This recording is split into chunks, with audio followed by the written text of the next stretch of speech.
In 2006, when my injury happened, a lot of people looked at my response and they thought it was something to be admired, right? But when I looked at the situation, the beauty of it, at a certain point in my life, I was like, God, what is this, right? At one point, the puzzle started to make sense. Man, it looks as if I'm gonna be a first-round draft pick. At cornerback, I'm calling my mother, hey, Mom, I'm going to the NFL, we'll never struggle again. And then I get on the other side of the injury, and it looks as if, like, God, what's up? It was as if God was saying, trust me, I got you. And I was like, I get that, God, but let me get the contract, and then I'll trust you.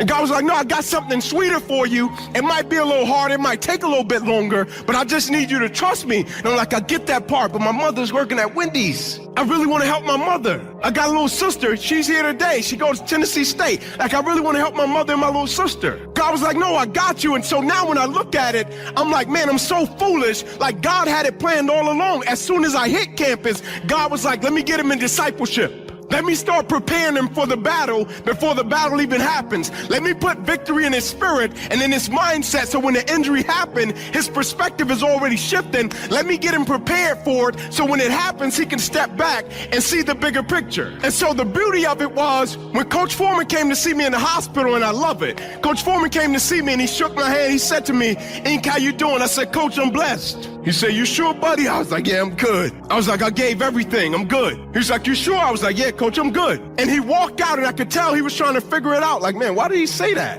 And the beauty of it was when it happened, automatically something popped in my head that said, Inky, remember James chapter 1 when it says, consider it pure joy, my brothers and sisters, when you face trials of any kind, because the testing of your faith produces perseverance, and perseverance must finish this race so that you may be complete and lacking nothing. So in other words, you got to go through something in order to turn into the individual that God wants you to become. And I used to share with people all the time. I said, man, it's cute to quote scripture, but it's another thing when life puts you in a situation and you got to live it. And I noticed immediately God at work. Immediately. Because I was in a room with my mother and my father, and my whole life my mother had despised my father. Because my father left her when she was 16 and she had me. And so I was this all-star athlete, and my mother and my father couldn't even be in the same room. And for the first time in their life, they had to be in the same room without the foolishness, without worrying about what the next person is gonna think. They're in a room because they're not realizing, or they don't know what's about to transpire, and they don't know if their son is gonna live or die. They don't know if he's gonna get his arm amputated. They don't know anything. And my mother is sitting there, she's crying. And my father is lying on the floor, and his back is on the floor, and his head is to the ceiling. And out of my father's mouth were the words, Ruby, I'm sorry. He said, you did a great job raising that boy. And I was like, God, I don't know what this is, but I know that's you. Because you got to feel me, every time they were around each other, it was like a Rottweiler and a Chihuahua, and my mother was the Rottweiler, right? And so when it happened, immediately, I knew it was God. Immediately. I didn't know what was about to happen, but I knew God was in the midst of the situation immediately, and the only thing I was trying to do was stay out of God's way and navigate the situation. I knew immediately when my teammates came to see me, it was an opportunity to witness, and they were going to look at me and see how is it going to respond in this situation. I knew immediately if I responded in the right way, Romans 8:28 could be in full effect, and we know that all things work to the good of those who love the Lord, who are called according to his will and his purpose. I knew immediately.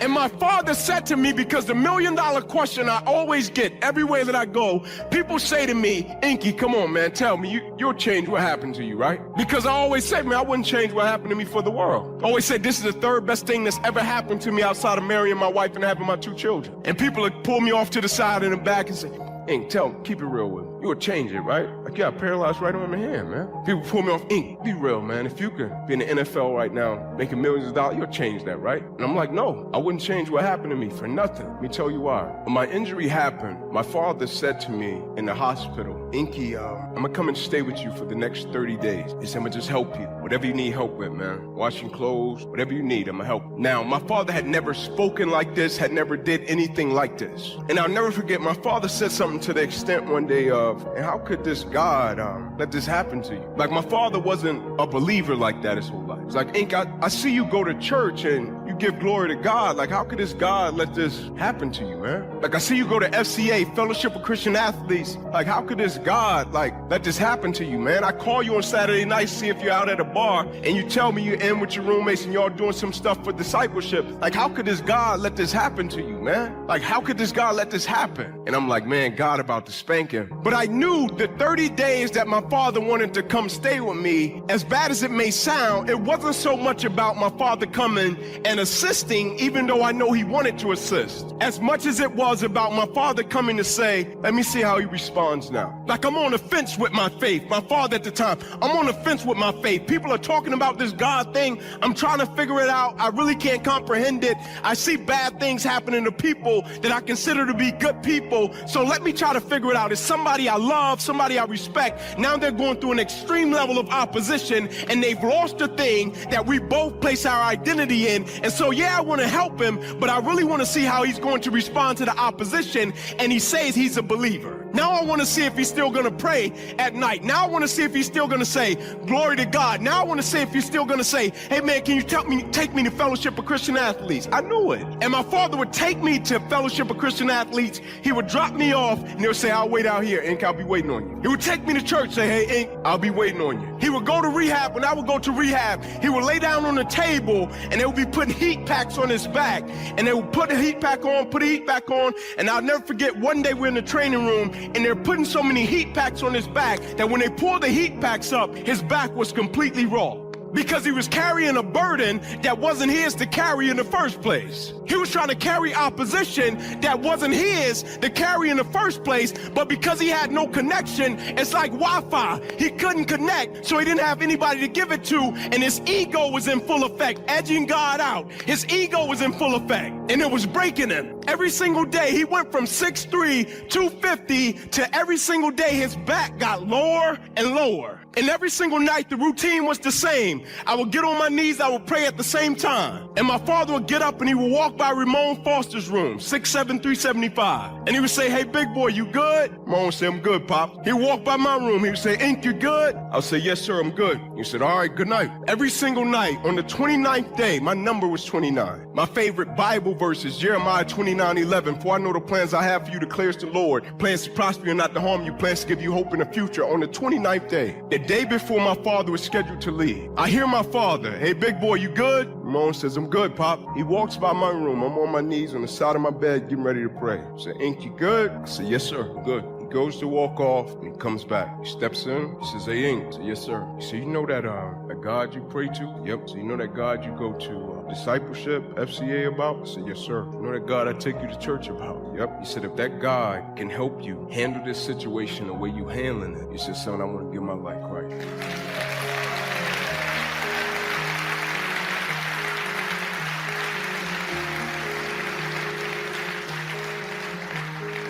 And not only did my father get saved, it corrected his household. He had a wife and he had 2 daughters. And so when a person says to me, NFL or my father's salvation, 10 out of 10 times I'm gonna choose my father's salvation. When somebody say to me, NFL or my teammates' salvation, 10 out of 10 times I'm gonna choose my teammates' salvation. Like, I wasn't a great teammate. Hear me, young people that play sports. I wasn't a great teammate because of my athletic ability. I was a great teammate because I pushed my teammates in every aspect of their life. I didn't want us to just be great football players, because I understood who we were as people was far more valuable than who we were as football players. I understood at one point it was going to have to end whether we wanted it to or not, and we had to have an identity of something that was a lot greater than sports, right? Like, I went through it for real. Like, this is not lip service. Like, I was in the hospital with 6 cuts down my left thigh, 1 cut across the left side of my neck, 1 across the right, twice through my right ribs, cut out my right pec, bottom of my armpit to the bottom of my hand, 350 staples in my body. Saturday night, I was running a 4.3840. Sunday morning, I was grabbing my father's shoulder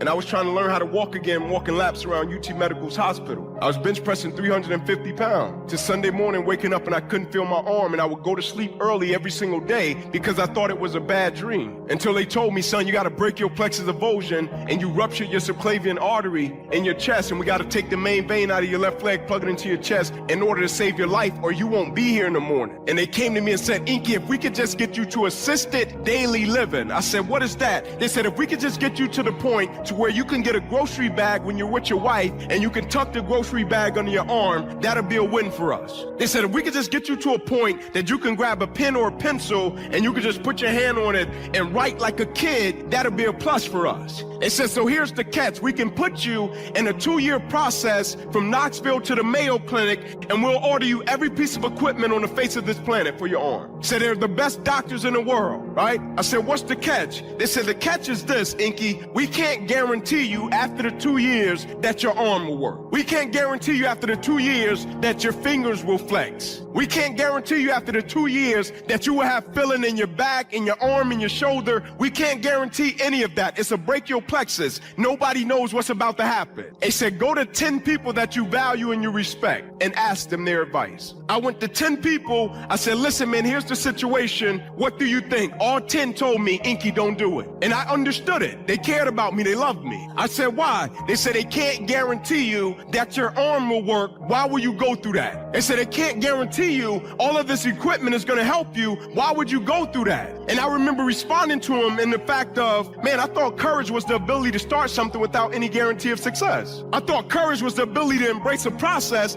and eliminate the reward. I said, so I get that, but I'm gonna do it. And I started down the path to do it, and I'm an energetic guy, I'm a passionate guy, right? And so one day they would have an arm skateboard for me. I would get on the arm skateboard, do the exercises. I would jump up off the table, go to the PT, and I would say, JD, what you got for me, man? And he would say, Ain't, come back tomorrow. The next day they would have some contraption, some type of balloon contraption. I'll get on it, I'll do it, I'll get up off the table. JD, what you got for me, man? Come back tomorrow. It's almost 2 years. Until one day I get up off the table, after exercise, I go over to JD and I say, JD, what you got for me, man? And JD walks off. And I jog over to him and I remember grabbing his shoulder and I started to turn him around. And when he turned around, he was crying. And he said to me, Ink, I'm sorry to tell you, but you will probably never be able to use that arm or that hand another day for the rest of your life. And I said to him, physically. He said, what you mean physically? I said, physically, our right hook is out of commission. I said, physically, JD, I can't do some of the things I want to do.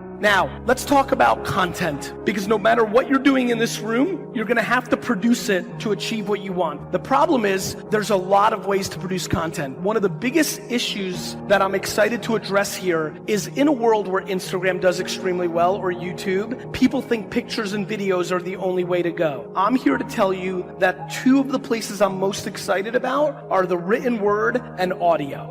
If you are not comfortable taking tons of pictures and videos, you immediately have to make a decision here today. Are you a good writer? And if you are, I have a lot of good news for you. I'll go to that in a minute. Or 2, if you like to talk, however you're uncomfortable with video, I couldn't be, back to your clapping, more passionate about the last 6 months in Indonesia. The consumption of podcasting in this country is exploding.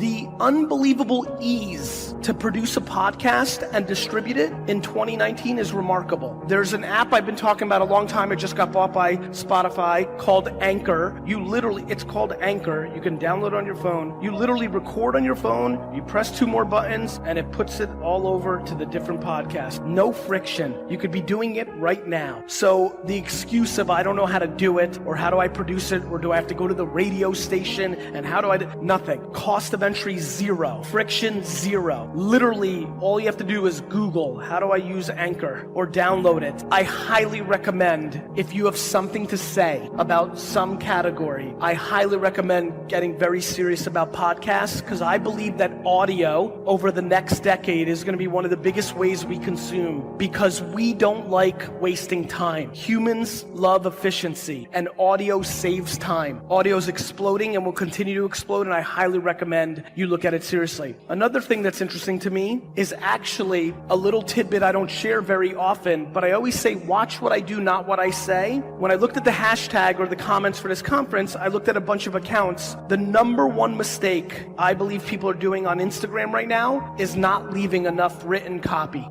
If you look at my posts, when I post a picture or video on Instagram, I write a lot of copy. I don't do that for my health. I don't like wasting 3 minutes. I do it because it matters. So I know a lot of you are trying to build your Instagram. One of the best tidbits I can give you is please start adding 2, 3, 4, 5, 6, 7 sentences to your post. Add context, add clarity, add a little story. You will see substantial returns. Speaking of written, how many people here are on LinkedIn? Raise your hands. Quite a few. If you're paying attention to me, you might have noticed, literally, I've talked about LinkedIn more in the last 4 months than I have in the last 7 years. LinkedIn's content, business, it's business. And even if you're a fitness influencer, there's a way to do business content. Write an article, 6 things a traveling businesswoman and man can do when they're in a hotel room. So you can always make your content fit. LinkedIn organic reach on content is very high, very high. I highly recommend everybody here get serious about their LinkedIn. I know a lot of you haven't signed in 3 years, 4 years. The LinkedIn that many of us grew up with was just to get a job. It is now about business content. And I believe whether, again, you sell rugs or sneakers or wine, there's a way to write content for LinkedIn. Remember, the mindset of the person on LinkedIn is business. So you have to consider that it's different than Instagram, right? LinkedIn is your office. Instagram is the club, you know?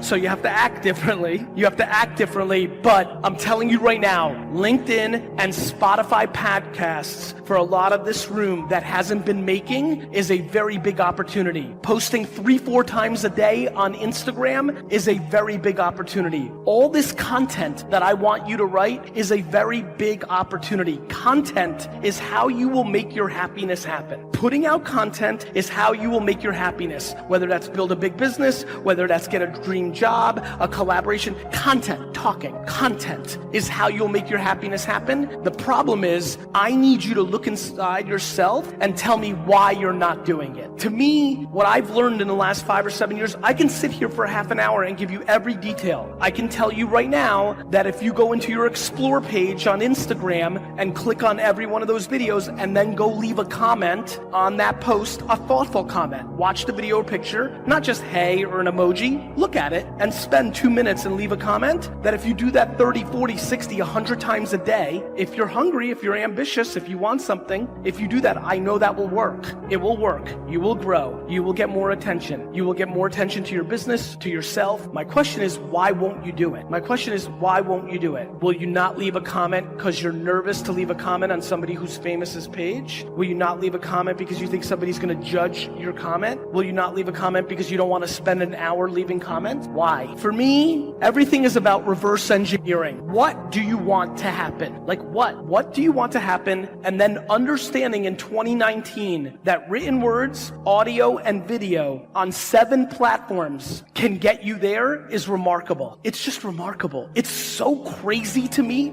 I'm sitting here listening as I'm talking, and I'm literally blown away that I believe it. I mean it. I'm shocked that we are now living at a time where the internet is at scale. The apps that dominate the culture are free. You could literally walk out of here right now and start the process of changing the course of your life if you want. And literally the only thing left now, because the excuse of money and time is over. That's amazing. The fact that money and time have been subsidized by the internet because you can lay in bed and do it at 11 p.m. if you want, and the cost is zero. You don't have to buy a store and open it, like zero. It eliminates all your excuses. And now the question is, why not? Why are you not? And so I'm very passionate of getting this room today to start thinking about what they want to be doing and how and where and why. I'm breaking it down into audio, written word, videos, and pictures. You know what the 5 or 6 platforms are. Now it just becomes the match to get it started. And more importantly, and the biggest thing that I fear, will the group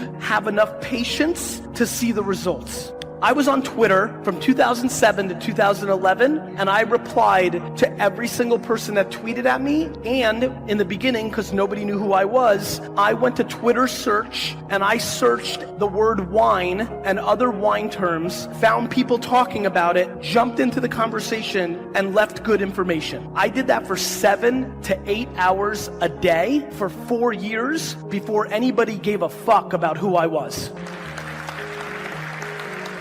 Let me say that slowly one more time. For 7 to 8 hours a day, for 4 years, I would go to Twitter search wine terms, jump into them, and give information for 4 years before anybody gave a fuck who I was. Now I get DMs from people saying, in 3 weeks I'll get a DM from somebody here saying, Gary, saw you in Jakarta, it was awesome. I started doing stuff, I'm not getting any traction. I reply, that's nice, Mario. You've been doing it for 3 fucking weeks.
if people are not listening to you, stop talking to them.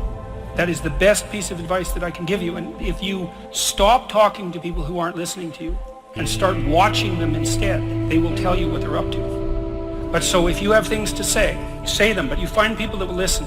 Talk to them. The ones who aren't listening, pull back. Because you're devaluing what you have to say by offering it to an audience that does nothing but reject it. And that's a good guideline to life in general. So pull back. When the eagle spreads its wings, it's something to behold. It was built to soar, to fly. It was built to withstand storms, so that when the storm comes and other birds run for shelter, the eagle runs into the storm and uses the storm to lift it up so that it can fly above the storm. You know you're an eagle when you ran into a storm that you thought was going to kill you, and instead of it killing you, it lifted you higher than you've ever been lifted before. It's a sure sign you're an eagle. Can you hear me tonight? What you need is another eagle with wings and dreams and visions and concepts, who's not jealous of you, who's not intimidated by you, who's not fighting you. You know that it's an eagle when they're not jealous of you. You know it's another eagle when they can pray for you and help you to get to the next level. It's only the chickens that are down on the ground talking about everybody. So don't be frustrated when you see the chickens flapping up and falling down, because at this stage in your life, it's time for you to be synergistic with other eagles.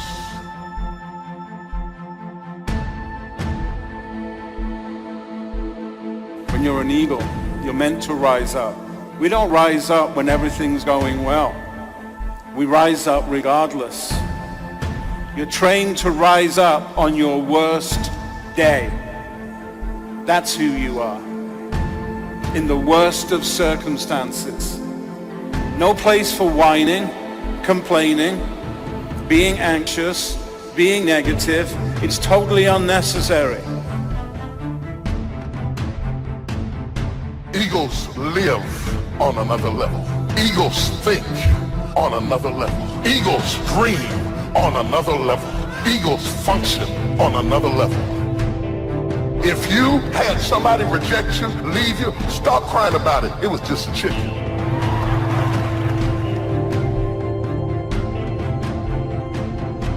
All your circumstances may say you'll never fly. You don't have the training, the experience. Thoughts will tell you you'll always be grounded. So get ready, your wings are coming. Where you are is not permanent. God did not create you to crawl, to go through life lonely, struggling. He created you to soar, to take new ground, to go further than you thought possible. Now quit being discouraged by what you see. What you see is subject to change. You don't know what God is up to. You don't know what he's doing behind the scenes. No one can live beyond the limits of their belief. So if you want to live beyond what you're living now, you have to change your belief system. The secret to anyone rising is what happens in their belief system. Your life is what you think it should be. That's exactly what you are right now. You are what you thought you should be. And if you don't like who you are, you got to change what you think you should be. That's how leaders are born. When a caterpillar transforms into a butterfly, gets its wings, it doesn't just have the ability to crawl faster, just be better at what it could already do. It comes into a whole new dimension, from crawling to flying. When you get your wings, you're not going to just be better at what you can do right now. God is going to catapult you into a new dimension, into favor that you haven't seen. Things are going to happen sooner than you thought. Should have taken you a lifetime to pay your house off, but you did it in a fraction of the time. What happened? You went from crawling to flying. You got your wings. You're going to discover gifts, talents, creativity that you didn't know you had. Where you think, where did this come from? You got your wings. That's God taking you places that you could never go on your own. You know, courage mounts up, and then sometimes we have the doubts that creep in, and we reach a little deeper to find that courage that overcomes our doubts and our fears. So I would probably debate a little bit with Napoleon on this unwavering courage. because sometimes courage does waver. But as long as it stays, as long as in the end, there it is to serve you, the courage to do what you didn't think you could do, the courage to step into territory that might be a little unfamiliar, the courage to talk to somebody you don't know, the courage to attempt conducting a meeting, the courage to give your first testimonial, the courage to solve problems you couldn't solve before, that kind of courage. The courage to stand up when it's sort of dark in your corner, the courage to do it when it isn't going your way, seemingly. The courage to try to have a good day in the midst of a bad day. That kind of courage. Wavering a little at times, yes, because we all have doubts that attack us. We all have small fears that creep in. That is the nature of life. But that's what faith is all about. That's what courage is all about. To serve us when our doubts will not serve us well. Faith to overcome fear, and courage to overcome our doubts. Your leadership development is determined by, number one, your perception of who you are. Number two, by why you think you exist. And number three, your sense of significance. I am giving you my secret to life right here. You got to first change your perception of who you are. And that starts with a belief system. Secondly, you must change your perception of why you think you exist. And number three, your sense of significance. No matter where you are right now, it doesn't matter. I don't care what situation you're in now, where you're working, or what situation you're in. If you get these three things to come alive in this session, when I see you again, you'll have a story to tell me. If you're a person where all your friends come to you with their problems, that's because they see something in you.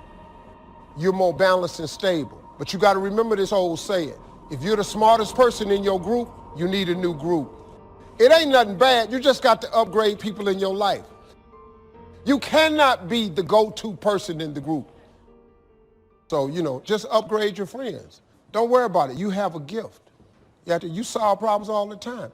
You know what people pay for in this country? They pay for expertise in this country. The moment you're an expert at something in America, you can make $1 million. All you got to do is be an expert at one thing. Because we all have this warfare going on. It's going on in the world, the warfare between liberty and tyranny. In our own body, the warfare between health and illness. The struggle is on. The struggle between light and darkness. The struggle between good and evil. I call it opposites in conflict. And as soon as you're born into the world, as soon as you find yourself and discover yourself on this spinning planet headed somewhere, you know that this exists. To be a civilized society, we must drive the dark side of our nature into a small corner and let the positive side flourish. Early, we must learn to exercise self-control. Power is a wonderful thing, but it must be exercised properly. It must be exercised to benefit, not to destruction, so that you can become the best example. The example of having your temper well managed, to having that dark side of your nature under control. The best example of choosing wise words and not being careless, that kind of control. Control of your appetite, control of your desires, so that they fit into the positive side of life and not the negative side. Self-control, very important. Now here's the next three. Willingness to assume full responsibility. All of us have been taught that, to take full, 100% responsibility. What happened to me might not have been my responsibility, but what I do about it is my full responsibility. If a hailstorm destroys the farmer's crop, he wasn't responsible for that. But his responsibility now begins when the hailstorm is over, when he asks the question of himself, what should I do now? Now that this catastrophe is over, now that the damage is done, now what should I do about it? And a philosophy I've taught all these years, it's not what happens to you that determines your future. It's what you do about what happens that determines your future. And this is a major part of it, accepting full responsibility. Also, you've got to be responsible for your future. Nobody's going to fix it. No one else is going to design it. No one else is going to come along and say, hey, I will make sure it all works well for you. You've got to take all the input, you've got to take all the testimonials, all the teaching, all the training, all the influence, then you've got to have the responsibility of designing your life. You can design a life of prosperity, or you can design a life just to coast and get by. The responsibility belongs to you.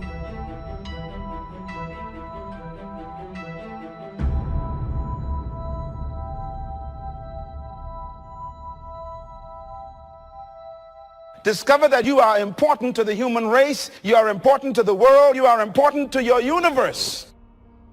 You can never fully carry out the mandate of leadership if you don't have the mentality of leadership. It's about mentality. A matter of fact, integrating attitude and aptitude and altitude produces leadership. That's a lot of ops there. First of all, your attitude got to be right. Then you must marry that to attributes. That means gifts you were born with. Then you got to marry that to aptitude. That means now you got to educate and train those gifts. That's why you read, study, and go to school, for your aptitude to be increased. And then your altitude means you got to change the level of associations you are in. Here's the key to the good life. Learn to put everything you've got into everything you do. Whatever you are doing, pour it on. It will quickly open up into opportunity or quickly disclose to you that you ought to be doing something else. Here's the next attitude disease: indecision, mental paralysis. The guy can't make up his mind and it becomes a disease. Pretty soon he knows he's got it. A life full of adventure is a life full of many decisions. The ones that turn out to be wrong give you better experience to make better decisions. So don't see how many decisions you can get out of, see how many you can get into. That's where the adventure is. So shake off this disease, indecision. The next one is doubt. And one of the worst is self-doubt. There are many, but that's one of the worst. The guy doubts himself, doubts if he can do that well, doubts if he can make that much, doubts if he can accomplish all that. A chronic, excellent self-doubter. You can imagine what damage that does to your future. So here's the key: turn this coin over and become a believer. And there's many things to believe in. One of the majors is yourself. The understanding of self-worth is the beginning of progress. Sometimes it's so easy to focus on how we lost during the day. Sometimes it's so easy to focus on, here's all the things that I did wrong for myself. A lot of us do that a lot. We beat ourselves up. We're like, hey, we didn't eat right today. It's a loss for the day. Hey, I didn't work out. It's a loss for the day. Hey, I didn't study today. It's a loss for the day. And I think so many times we beat ourselves up for all of our shortcomings when we really need to be focusing on what we did right. For a lot of us out there, we all have big goals and we're chasing after greatness in our life. And it's like, hey, in order for me to make change in my life, it's this big, overwhelming obstacle. And we're like, hey, I'm here, I need to get to here, and I want to make all that jump at once. When in truth, your success is not one big jump. It's actually a bunch of small, consistent steps. You continuing to show up for yourself. My mother said, Leslie, if you run around with 9 broke people, I guarantee you'll be caught number 10. Well, come to find out, Mama was right. She only had a third grade education. But the studies indicate that you earn within $2,000 to $3,000 of your closest friends. So poverty and living a mediocre life is communicated mind to mind. And so your relationships can hold you down or they can lift you up. I teach people to practice the principle of OQP, only quality people. If you're the smartest one in your group, you need to get a new group. Your perception of who you are, you've got to change it. And most of our perceptions are other people's concepts of us, and therefore we don't have self-concept, we got other concept. What is your perception of who you are? And the second one, why do you think you exist? You got to discover that you were born for something. Some reason, there's some purpose for your life. If you don't discover that, you'll always have a job, and we'll bury you in an average grave with an average tombstone. Then he said, a leader must have a keen sense of justice. How very true. Justice we become familiar with, even when we're small. When certain things that happened or were done to us that something told us that wasn't right. Someone did us wrong. We have that sense of right and wrong, and it starts very early. Then we have to have that sense of utilizing what's right and what's wrong so that we develop this sense of justice, this sense of being fair, this sense of being on the positive side, on the right side. To minimize a person's mistakes, they need to have this sense of justice. It's been a catastrophe in the last 6,000 years. The governments that resorted to power instead of democracy, that resorted to intimidation instead of freedom. And we all know the terrible toll that that takes. But it takes a toll not only politically in a country or politically around the world, but it takes a toll even in enterprise. It takes a toll in school if a teacher is unfair. It takes a toll in working on a team where someone is unfair, or where the leadership is not fair in the administration of justice. So this is true. A keen sense of justice and what's fair and what's right. Part of this we have to learn as we go. You know, you don't have it all the first year. You haven't got it all the second year, the third year. After all the years that I've, been around, both as a human being and as a business person, we're still, even at these years, trying to decide what's best, what's fair, what's right, to give balance to our life and to build on a firm foundation for the future. So I agree with Napoleon. Good idea. A sense of justice. Here's another one, he said. Definiteness of decision. Indecision is the thief of opportunity. If you don't decide, the opportunity could slip away. If you don't decide what you're going to do today, the day could get away and you're not very effective. Is it possible to finish the day before you start it? And the answer is yes. If you don't finish it to the best of your ability, have some idea, some good plan, sure enough, the day escapes. And in the morning you say, let's see, what should I do now? In the afternoon you say, hey, time's getting away from me, what should I do now? And now most of the day is lost. Most of the day escapes not being utilized and doesn't work for you simply because you didn't make those decisions early, at the early part of the day. The decisions we make in the early part of our life sometimes last for a lifetime. If you neglect them and don't make them, sure enough, the time passes and the opportunity sometimes is diminished, and sometimes you spend a lot of time now catching up simply because you didn't make those early decisions. So it's the decisions at the first of the day, it's the decisions at the early part of the month, it's the decisions at the early part of the year that greatly determines what kind of year you're going to have. The decisions you make in the early days of your marriage, sometimes those are the decisions that affect the marriage for a lifetime. The decisions you make at the first chance you see opportunity, those decisions, what you're going to do with it, how far you're going to take it, what it's going to be meaning to you in the years to come. Those early decisions are vitally important. Then we need decisions to correct poor decisions, to overcome our mistakes. It's possible, of course, for all of us to make unwise decisions. And at the end of 1 year, at the end of 1 week, 1 month, or at the end of a few years, we say, that decision cost me too much. Cost me a lot of time, cost me a lot of money, cost me maybe a good relationship, cost me a chance to be productive. But as long as you're alive, there's still a chance to use new decision power to correct the mistakes of decisions that were bad in the past. All of us have the opportunity to do that, but I think Napoleon was right here too. You got to be definite in making decisions so that the opportunity doesn't pass you by. Take advantage. Here's the next one. Napoleon Hill said, a good leader has definite plans. How important that is. Don't let this momentum pass you by. Don't let this momentum go uncashed in on. Don't let it be like a lost cause for you. And maybe you've, because of the lack of plans, have lost a month or two, or you've lost a week or two, or maybe you've lost a year and you were 10% effective instead of 100%. Now's the time to change all that and start making some plans. You got to have some plans for your family, right? You got to take your family along. Don't leave them out.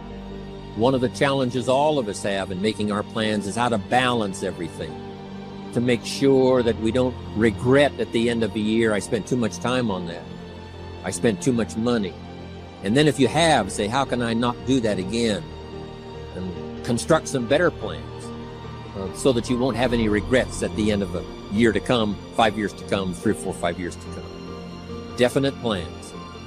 Plans for the use of your money, so that you find yourself secure regardless of what happens. I agree with Napoleon here. You got to have good plans. One more on plans, and that is the plan for your personal development. The plan to be better this year than last year. The plan to take the classes, attend the workshops, do everything you possibly can to show personal progress. Not just financial progress, not just the progress of having one more car or one more home, but the progress of personality, the progress of communication skills, the progress in how to deal with people, progress in using your influence so that it multiplies its power by 5 by 10 versus what it used to be. You need those kind of plans. A plan for personal growth, personal development, a plan to be all that you can possibly be in the years to come as you develop in your life business and your family business, all of that. Got to have good plans. Next, Napoleon Hill had a good saying. It was something my father had and passed it on to me as a good philosophy. And here's what he said. A good leader has the habit of doing more than what he gets paid for. What an incredible philosophy this is. The habit of doing more than you get paid for. It's what we call the service that you put out like seeds in the ground that doesn't bring the harvest immediately, but the harvest is yet to come. It's called like putting out the capital in capitalism. Doing more than you get paid for means that you're getting ready for the next move up. Because if you do more than you get paid for, you've made an investment. The average person might think if I do more than the company requires, then they're ripping me off. I'm not getting paid for that extra time, that extra attention. But you must not view it that way. You must say, I'm getting there a little earlier, staying a little later, as an investment in my own personal future. Because I want that kind of reputation. I want that kind of philosophy to work in my life. Do more than you get paid for. So what you don't get paid for, don't worry about that. Just render the service with the vision of the future that it'll come back multiplied if you have this kind of habit, this kind of philosophy. Next, Napoleon Hill talks about personality. You need a pleasing personality. There's many parts to your personality. One is your working personality. The kind of behavior, the kind of attitude that you need, especially in the public. Some things you can kind of get by with being a little careless, maybe in private, but in public, where it counts so much in your paycheck, it counts so much in building your business for the future, your own personality. But here's what you also must remember. You develop your personality in private so that it serves you well in the public. Sometimes we get the mistaken idea, I can be careless with just these few and be more careful when I have 1,000. But see, that doesn't work that way. Careless with a few, sure enough, that will creep into your presentation for 1,000 people. The influence you have one-on-one, that's what really counts. You say, well, I'm only talking to 2 people, it doesn't matter much. That's when it really matters. Because if you'll practice well there, using your personality, using your influence to get someone's attention, to get them to listen, to get them to participate, the kind of personality that someone says, I'd like to be around this person. They're unusual. They're not like the average person I meet on my everyday experience. That kind of personality. But you've got to practice it behind the scenes. You've got to practice it one-on-one. And if you're effective one-on-one, 1-on-3, 1-on-5, I promise you, that will get you ready to now perform with the kind of personality, the kind of charisma that wins people when you're in front of 500 people, 1,000 people, 5,000. So this is a good point, working on your personality. Next, Napoleon Hill said a leader needs sympathy and understanding. We have to develop that early in our lives. All of our lives, we have to look at those that are less fortunate than we are. Those who need a helping hand, and especially now we learn to look at those who need an opportunity, those who need a change in their health, those who need a change in their life and in their lifestyle. That kind of leadership quality is so powerful. That kind of understanding outstanding. Now here's the last one. Napoleon Hill said, a major attribute of leadership is vision. Vision is in many parts. One, a vision for your own course to follow. A vision for you, for yourself. A vision for your financial future. A vision for your health. A vision for your wealth. A vision for you to latch onto and make something out of. A vision for your family, because vision must now lift others as well as ourselves. Guess what our family is counting on? That we'll be able to see things that at first they cannot see. That we'll be able to look further into the future than perhaps they will be able to look. The same is true with your organization, the people that are around you. They're counting on your vision. Perhaps you've been there a little longer than they have. Maybe you've been there a lot longer than they have. And they will look to you to help them see things that they can't see in the beginning. And if you will do that, develop that attribute of leadership, I'm telling you, you'll have such a dramatic effect on your organization, it will be unbelievable. A vision for yourself, a vision for your family, a vision for your organization, a vision for the people that you're close to.